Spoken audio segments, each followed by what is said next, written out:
Imagine a family that seems to have it all figured out. A mom and dad who've stuck it out for 2 decades, raising 3 kids who are each finding their own spark in life. The youngest, little Heather, just 9 years old, could already turn heads with her singing voice that sounded way beyond her years. Then there's Ashley Rose, the middle one at 11, who'd picked up the flute and was pouring her heart into every note. But the real standout? That was 15-year-old Rachel. They even nicknamed her Rachel Star because, well, she just shone that bright. Her parents, Michael and Elizabeth, saw how dance lit her up, so they pulled her from regular high school and enrolled her in a full-time program over in Richmond. And man, did she thrive there. New friends poured in, she started landing modeling gigs that made her beam with pride, and she fell hard for this guy named Manny.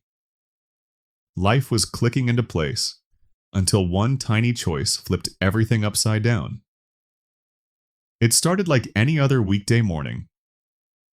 Michael kisses the family goodbye, hops in the car with Rachel, and they cruise to Wad Park. That's the train stop nearest their place. From there, Rachel catches her ride into Richmond Station, meets a buddy for a quick breakfast bite, and they stroll the rest of the way to dance class. Simple routine, right?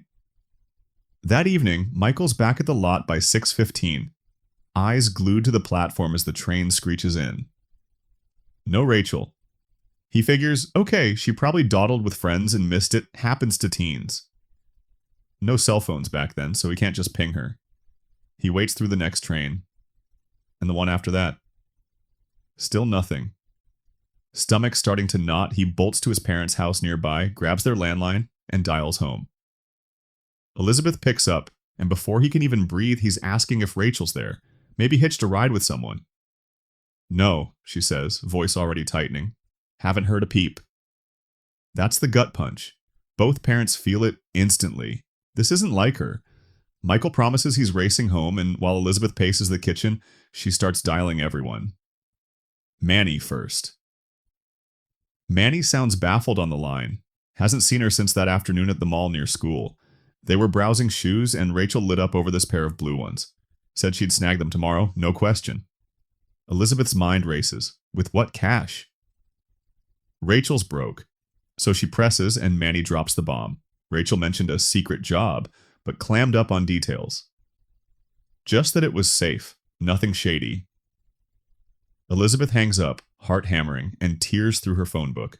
Every friend, every hangout spot Rachel loved. Zilch, no leads, no sightings. They dragged themselves to the police station that night, begging for action. But to the cops? It's just a 15-year-old who's been gone a handful of hours. Kids bolt sometimes, they shrug. She'll wander back by morning. Come see us if she's still AWOL in a couple days. Michael pleads, Ma. This is not Rachel. She'd never vanish without a word. But they send him home, defeated, the fear gnawing deeper. Day 2 dawns and the Barbers are clinging to scraps. Manny calls back with a fuzzy memory from their mall chat. Rachel swore the job was not demoral, whatever that meant, and totally safe because an old female friend would be there, watching out for her. Rachel hated being alone, so that detail eases the panic a tiny bit. Maybe she's okay, holed up with this mystery pal, but hope crumbles fast when they grill every friend in Rachel's orbit. Old ones from before the dance switch, new ones from Richmond. Everyone's accounted for. No one's missing. No one knows squat. Then, out of nowhere, a tip trickles in that changes everything. This girl Allison, who'd danced with Rachel back in the day, overhears her little sister whispering about the disappearance. Allison freezes because she saw Rachel that night, full hour after anyone else placed her. Picture this. It's pushing 6:40 p.m. Train rumbling toward Pond, a quiet suburb southeast of the Barber's neighborhood. Doors slide open at Richmond Station, and in steps Rachel, arm in arm with some girl Allison doesn't know. They grab seats at the far end, chatting like old times. Rachel spots Allison across the car, flashes a quick smile and wave. Nothing weird, just friendly. Then the train lurches on, and they vanish into the evening. Police ears perk up. They haul in a sketch artist to nail down this stranger's face from Allison's memory. At the same time, they trace every call into the Barber house the day before Rachel vanished. Most are nothing, but one number jumps out. Private line rings twice, first at 5:24 p.m., for a solid 15 minutes, then right back for another half-hour chat. Took a full day to unmask it, but when they do, it's Caroline Robertson, 20 years old, living a stone's throw from where that train dumped Rachel and her companion. And get this, Caroline? She's no stranger. Former babysitter for the Barbers, practically family back in the day. The sketch? Dead ringer. Pieces slamming together. Cops pile into cruisers and speed to her apartment. It's late afternoon, 5:25 p.m. when they pound on the door, shouting for Caroline, for Rachel, anyone. Silence. One officer glances up. Second floor window cracked wide like an invitation. Fire department rolls in, ladder up, and an officer scales it slow, peering into what looks like a bedroom. Everything normal at first glance. Bed made, clutter here and there. Then his eyes drop to the floor. Body. Face down at the bed's foot.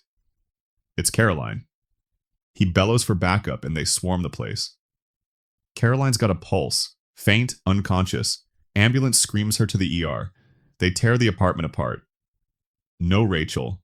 Not a hair, not a whisper. Except a bag of clothes that scream teen girl size, definitely not Caroline's fit. Puzzle pieces, but no picture yet. Hospital room, Caroline stirs awake. Docs wave the cops in. Clock's ticking, Rachel's out there. They lean in, gentle but urgent. Where's Rachel Barber? Caroline blinks, hesitates, then nods. Yeah, I know. And what spills out next? It's the kind of tale that leaves seasoned detectives staring at the wall, wondering how darkness hides in plain sight. Turns out Caroline had phoned Rachel with a pitch. Secret psychology experiment, super confidential, can't breathe a word to anyone. But the payoff? $100 plus cab fare, easy money for basically chilling. Rachel, eyes on those blue shoes, bites hard. They meet up, grab pizza from a spot nearby, munch and laugh on the walk to Caroline's place. Upstairs in the bedroom, they plop on the floor, slicing into the pie, swapping stories like old times. Dinner wraps, and Caroline says it's go time for the study. Starts innocent, guided relaxation. Close your eyes, Rachel. Deep breaths. In, out. Happy thoughts only. Rachel settles in, trusting, eyelids fluttering shut. Caroline paces, voice soothing, watching, waiting. Pizza was laced, sedatives kicking in slow. When Rachel's guard is dust, Caroline uncoils a phone cord, loops it around that fragile neck, yanks with everything she's got. Rachel snaps awake, hands clawing at the noose, legs kicking wild. But Caroline's bigger, heavier by 50 pounds easy. She pins, pulls, ignores the gasps and scratches until the fight drains out. Body slumps. Caroline holds tight a beat longer, just to be sure. Then drags the limp form to a closet, shuts the door like closing a chapter. 2 days pass in that stifling apartment. Then she hauls the body out, cord still biting into skin, rolls it tight in a rug, stuffs it into a massive army duffel she'd bought special for this. Calls a cab, heaves the bag in like luggage, and they drive an hour north to Kilmore, her dad's quiet vacation spot. There, under cover of night, she digs a shallow hole beside a long-gone childhood pet and buries Rachel forever. Back when cops found Caroline seizing on the floor, no attack, pure panic at seeing badges outside triggered it. She called the killing an accident at first, but evidence doesn't lie. Notebooks scattered everywhere, pages bleeding obsession. Caroline despised her own reflection, her life, but Rachel? Perfect. Beautiful. Everything she craved to be. The plan wasn't money or madness in a snap. It was calculated erasure. Kill Rachel. Become her. Steal the identity, the light, the future. November 2000, courtroom heavy with grief. Caroline Robertson pleads guilty to murder. 20 years behind bars. But in January 2015, after just 15 served, she's out walking free. Rachel's family? Left with a star extinguished too soon, a grave in the countryside, and the haunting what if of a babysitter's smile hiding a monster. Makes you wonder, how well do we really know the people we let closest?